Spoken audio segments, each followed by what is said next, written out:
pessoas, estou aqui na USP, onde está rolando o 43º Encontro da SAB, né, que é um evento que acontece todo ano, né, que tem palestras e sempre trazendo algumas novidades envolvendo aí o cosmos, né, esse assunto que vocês gostam tanto, por isso que vocês estão inscritos aqui nesse canal. E aí eu juntei essa tropa aqui de astrônomos para discutir um assunto bem polêmico e importante de ser discutido, que é os cortes que as pesquisas estão recebendo aqui no Brasil, pesquisas científicas e pesquisas no modo geral, né? Então estamos aqui com a Karin, o Thiago e a Camila, que vão nos ajudar a entender melhor como é que é aplicado o dinheiro dessas bolsas que o governo está tirando, como é que tirou agora.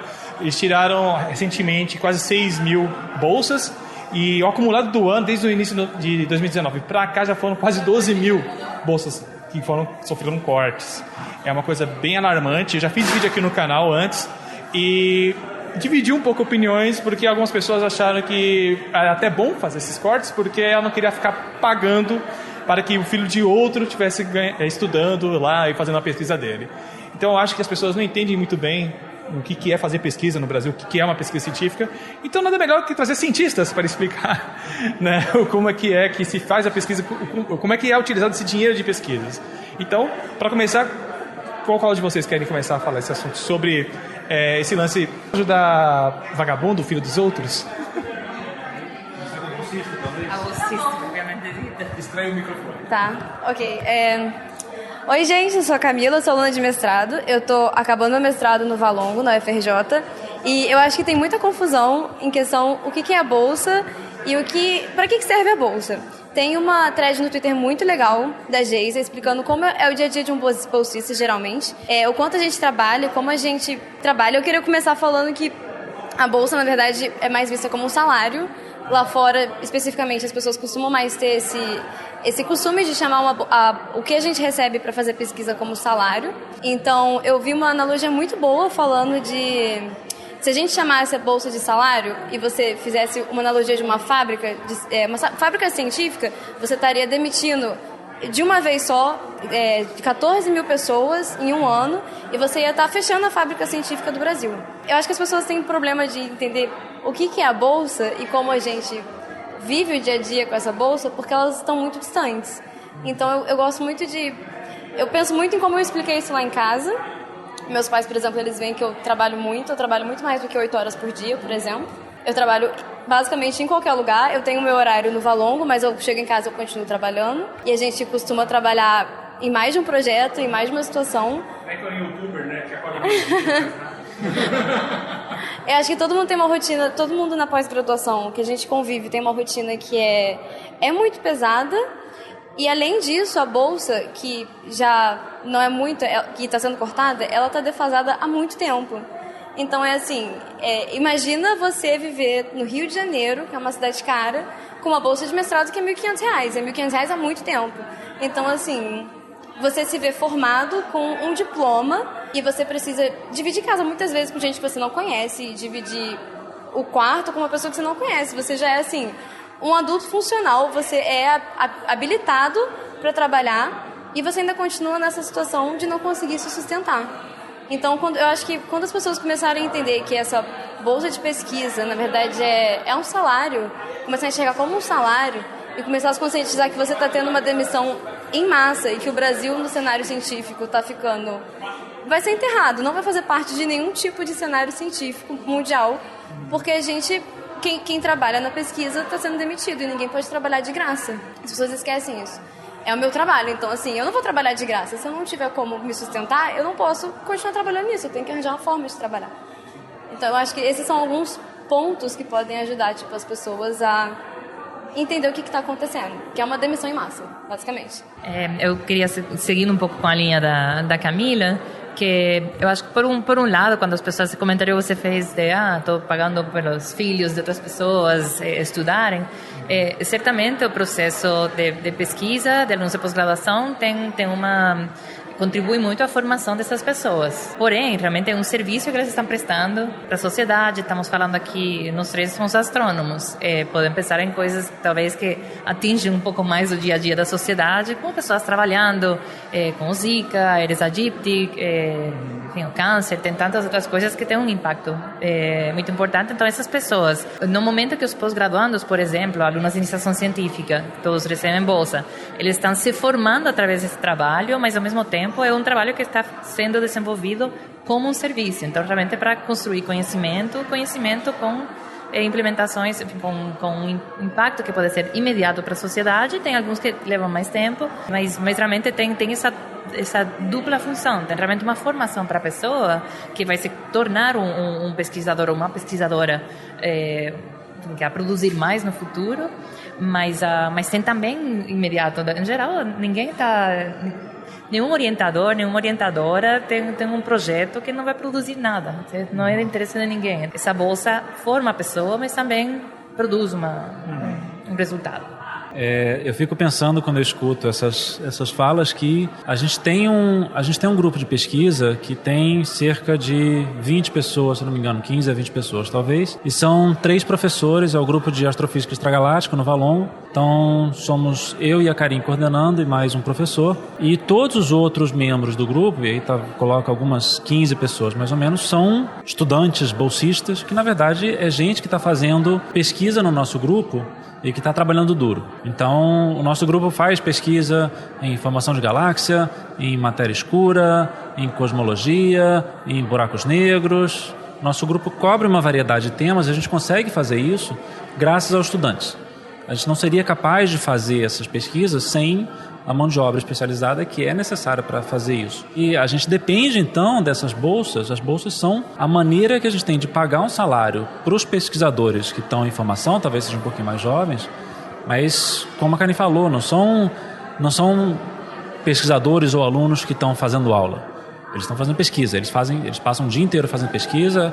A Camila trabalha 8, 10 horas por dia, talvez, para tentar avançar um pouco. Então, eu tenho certeza que os espectadores do seu canal gostam, todo mundo gosta de astronomia, gostam das pesquisas que eles veem sendo feitas na NASA, sobre as galáxias, sobre as estrelas. E a gente faz essa pesquisa aqui também, mas a gente precisa de gente para fazer essas pesquisas. Se não tiver mão de obra, a gente não vai conseguir fazer isso.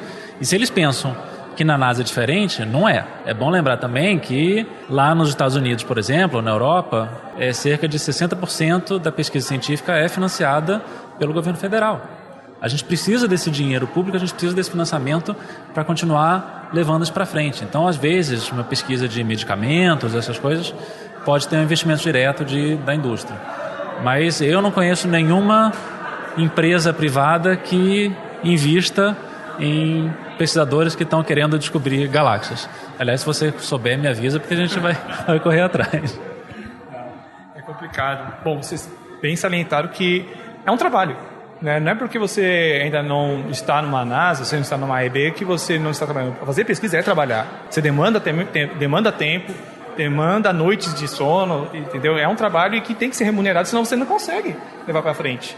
É que a galera, assim, que discorda disso, porque, primeiro lugar, envolve verba pública. Então ela se sente já, tipo, é meu dinheiro.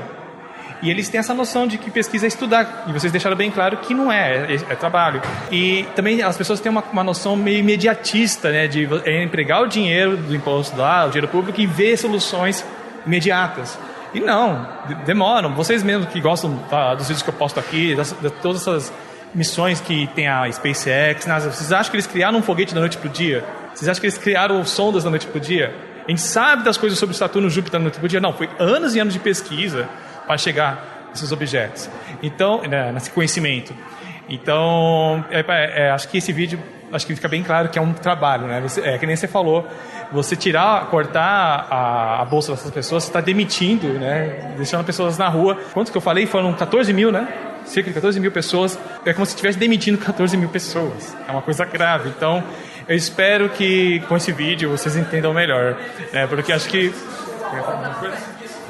Eu vi uma analogia muito boa uma vez também sobre pesquisa básica, porque as pessoas, geralmente, elas não gostam da ideia de pesquisa básica, que você não tem um retorno imediato.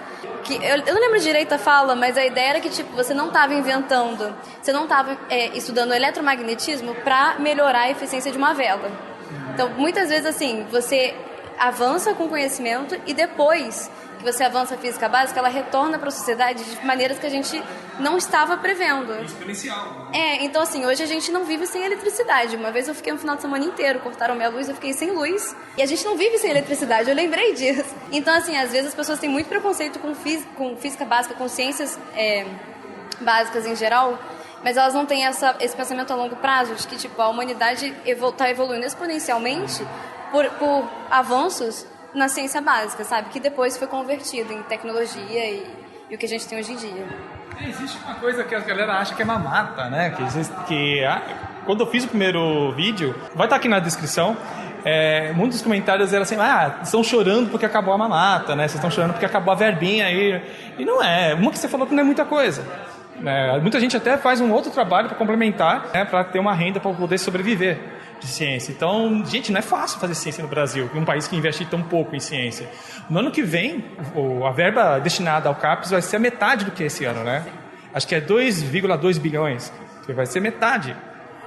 Vocês têm alguma coisa a dizer sobre isso? Do ano que vem, as perspectivas, né, de como é que vai ser a pesquisa em 2020? Quer chorar aqui com a gente? Eu pensava, vou chorar, vou dar a volta para chorar um pouco. Bom, por um lado tem, porque é o fundo de investimento, não é diretamente aí nas bolsas, é mais no investimento. Tem vários programas de colaboração internacional, porque, enfim, a ciência se faz muito em conjunto, você, enfim, duas cabeças pensam mais do que uma, três mais do que dois, enfim, assim.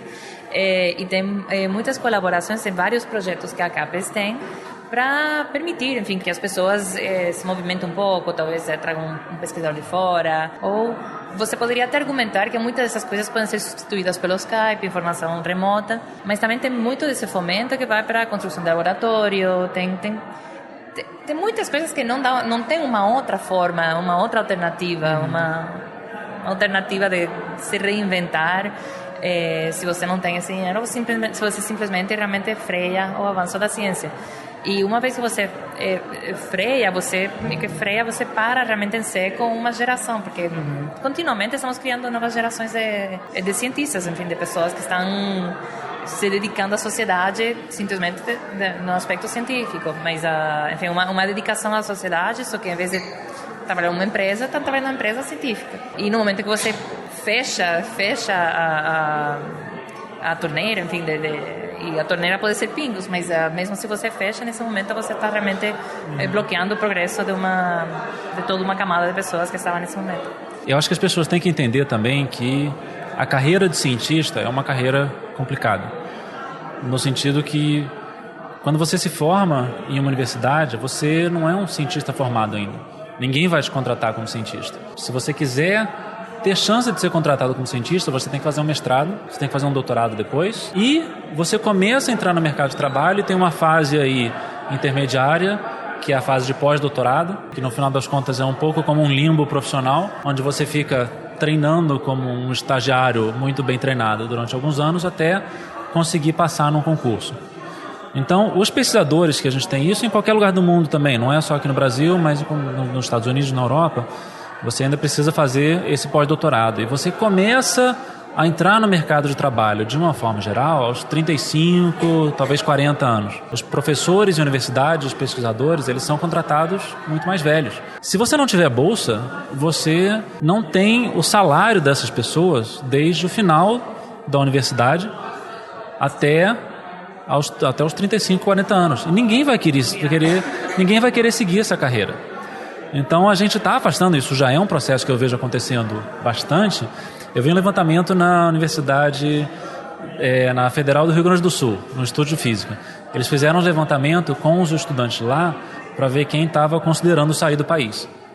E 100% dos estudantes estavam considerando sair do país. É uma fuga de cérebros horrível. Por quê? Claro, se você não tem investimento aqui no país, as pessoas gostam de ciência, elas gostam de astronomia, querem ser astrônomos, elas não vão continuar aqui, pelo menos temporariamente, talvez permanentemente, elas vão fugir do Brasil para tentar conseguir oportunidades onde elas consigam receber esse salário para fazer uma pós-graduação, para fazer pesquisa, para aprender a fazer pesquisa. Isso é impossível. É impossível você manter, e como a Karen falou, é impossível você manter não só essa geração agora que você está cortando o fomento, mas você está cortando a próxima geração de cientistas no Brasil, porque você não está mais formando cientistas aqui dentro. Se chama isso de fuga de cerebros e é muito impactante. Eu penso aí, por exemplo, a Camila. Camila está fazendo o mestrado dela, daqui a pouco ela está terminando, mas é todo um investimento, enfim, universidade pública, então o Brasil basicamente cria a Camila e depois oferece para o mundo, assim, de graça. Vai, Camila. É uma pena, porque a gente está, não é só fuga, é como que a gente está exportando de graça. Então, estamos mão muito bem treinada, simplesmente sendo exportada sem retorno. Como se falaria? Quase expulsa, é verdade. Camila fala quase expulsa. Não, é verdade. Eu queria dizer que não era só fuga, porque pode ter essa questão pessoal, mas eu preferiria ir para fora, mas não tem as opções aqui. Então, nesse sentido, realmente é todo um investimento que o país fez nessa geração de protocientistas, mas não deu espaço, não dar espaço para que eles se tornem os cientistas do país, é um tiro no pé gigantesco. Aí depois as pessoas reclamam, mas a agência espacial brasileira não faz nada. Cadê a pesquisa brasileira? A NASA está mandando missões para Marte e agora que a gente está pensando em mandar mini satélites para a Lua. Nossa, vocês são muito atrasados. Poxa, vocês também a galera não colabora, não entende, né? Procura entender como é que é o trabalho do cientista e como é difícil se formar um cientista. Você falou que eles começam a trabalhar na área de trabalho com 30, 35 anos. Mas é um emprego permanente, eles começam a trabalhar muito antes. É assim, com um emprego permanente, né? Porque, como ela falou, pesquisa já é um trabalho. Nossa, é muito complicado, né? Esses dias eu estava conversando com um amigo meu, cientista, ele é astrônomo também, Felipe Raime, vocês conhecem, e ele deu um conselho: vocês gostam de ciência aqui no Brasil, vocês querem trabalhar com ciência, então saiam do Brasil, porque aqui o brasileiro não gosta de cientista. Ele estava revoltado, foi bem no dia depois do dia 3 de setembro, que teve o anúncio, né, do corte.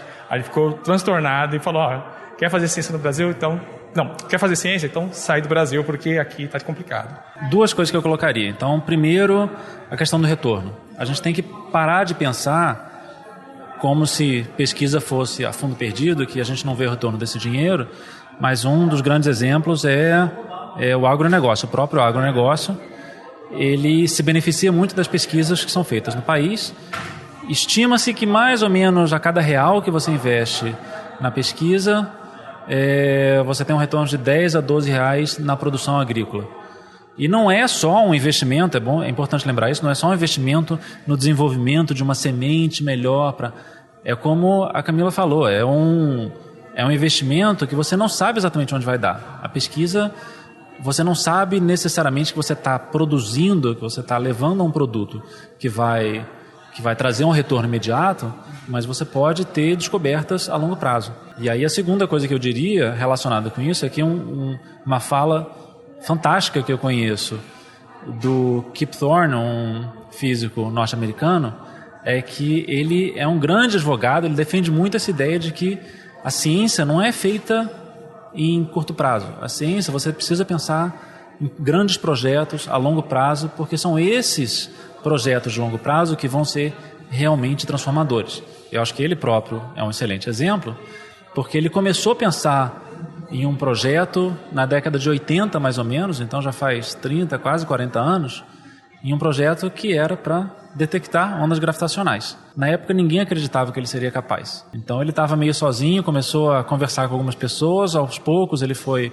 convencendo pessoas e 30, 40 anos depois ele consegue detectar as ondas gravitacionais, ele levou aquilo para frente e continuou lutando por 30 anos, conseguiu produzir aquele detector, conseguiu encontrar as ondas gravitacionais e levou o prêmio Nobel.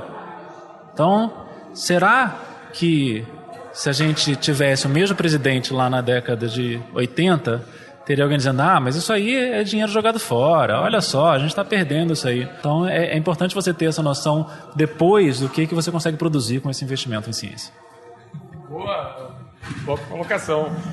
Já pensou? Vamos mandar alguém para a Lua. Aqui, manda para a Lua. Isso é coisa absurda. Vamos cortar essa renda aí e mandar para a Lua. Vocês são os lunáticos. Né? E olha, ó, assim, de cabeça, o que eu lembro, assim, a ressonância magnética teve um aperfeiçoamento por conta da pesquisa espacial. Câmera digital, né, que está gravando aqui, teve um aperfeiçoamento por conta das pesquisas que originaram na ida até a Lua. Uma série de coisas, né? Eu já falei muitas vezes aqui no canal. Então, pesquisa é muito importante, galera. Então, espero que esse vídeo tenha esclarecido de uma vez por todas.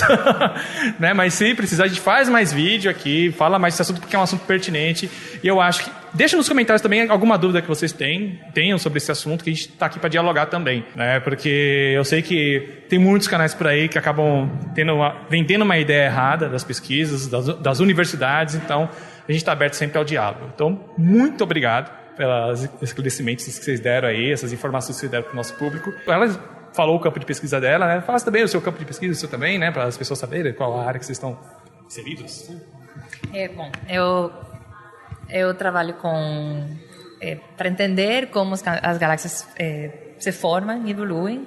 Basicamente, entender um pouco como que a nossa casa se formou. Nossa casa, não pensar na nossa casa, no planeta, mas um pouco além disso, no nosso sistema solar, mas a Via Láctea. Então, a Via Láctea é uma galáxia bastante ordinária, quer dizer que muitas das outras galáxias se formaram da mesma maneira. Então, estamos buscando entender desde o universo mais distante como as estrelas se formam e compõem a cara que a gente vê hoje da nossa Via Láctea. Então. Bom, para quem talvez o pessoal que esteja vendo o vídeo não saiba, mas nós somos os 2 coordenadores do grupo de pesquisa de Extragaláctica. Então a gente trabalha em coisas muito similares também. Além disso, nós somos casados, então a gente continua falando de trabalho em casa. O trabalho nunca para. Vamos ver o que vai acontecer com os nossos filhos depois. Mas, então eu trabalho em coisas muito parecidas. Talvez a minha pesquisa em particular seja mais focada na formação de estrelas, tentar entender como é que as galáxias formam estrelas desde o Big Bang até hoje, como é que isso foi mudando, como é que nasceram as estrelas como o Sol, como é que elas nasceram dentro de galáxias. Será que na época do Big Bang esse processo era diferente? E, de uma maneira parecida, como é que os primeiros buracos negros apareceram? Como é que esses buracos negros nasceram, aqueles buracos negros supermassivos que a gente vê no centro de galáxias? Até hoje a gente não sabe muito bem quem foram os primeiros, como é que eles nasceram ali naquele lugar. Então a gente tenta entender um pouquinho também como é que esse processo aconteceu. É uma volta bem recorrente aqui no canal. Eu estudo como as galáxias morrem. As pessoas adoram quando eu falo isso. O que acontece é que as galáxias são como são fábricas de estrelas, e eu estudo o que pode fazer para que essa fábrica feche. Então, o que aconteceria para elas pararem de formar estrelas? E além disso, eu tento entender o que a forma da galáxia pode estar relacionado com isso. Porque a gente tem galáxias igual a Via Láctea, que tem os braços espirais, e a gente também tem umas galáxias que não apresentam nenhuma estrutura, que elas são redondas, que a gente chama de galáxias elípticas. Então, eu tento entender como que essa estrutura delas pode estar associado com essa formação ou a ausência de formação estelar. Então tá aí o bate-papo aí sobre esses cortes todos, né? Espero que vocês tenham gostado. Já sabem, né? Se vocês gostaram, avaliem o vídeo aqui embaixo. E, bom, vocês têm redes sociais, né? No Twitter e tal. Vou deixar aqui na descrição para vocês seguirem ele. Olha, tem campo de pesquisa bem interessante, todos eles. Né? Assuntos que são bem curiosos, que rendem muita pauta aqui no canal. Então é isso, pessoal. Um grande abraço e hasta. E estou aqui com meus amigos, a Ana, o Thiago e a Camila, que são astrônomos, estão aqui participando das... Só carinho. Oi? Carinho. Isso que eu perguntei.